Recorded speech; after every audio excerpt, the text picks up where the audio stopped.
Just a friendly reminder to never overpluck your eyebrows and never let anybody but a professional touch your eyebrows. So overplucking them in college happens to a lot of us, but I want to show you how easy it is to at least recover from it and apply confident eyebrow pencil so that you don't look like this when your eyebrows are not ideal. Number one is you want to find the right placement of your eyebrows.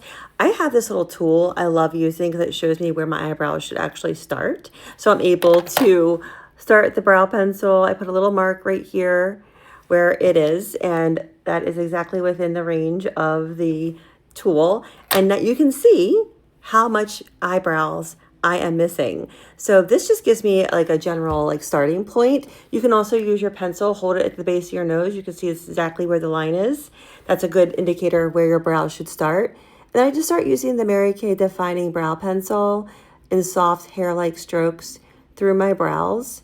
And of course, you can do this as dark or as light as you want. My hair is dark. I'm using the dark brunette.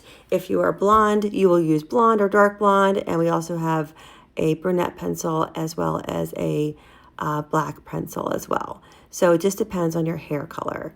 Once I have them drawn on, this is so good already. I like to make mine a little bit more pronounced, a little darker. I use the Mary Kay Brow Kit. This is the dark brunette. I'm using the little brush that comes with it. And I like to fill in a little bit more, especially right here in the front where I have those missing hairs, just to make it look more natural and like you can't see the skin underneath of it as much. But there's often days I skip this, just depending on my time. But this is just such a great product. I love it so much. And that is how easy it is to recover from overplucked eyebrows.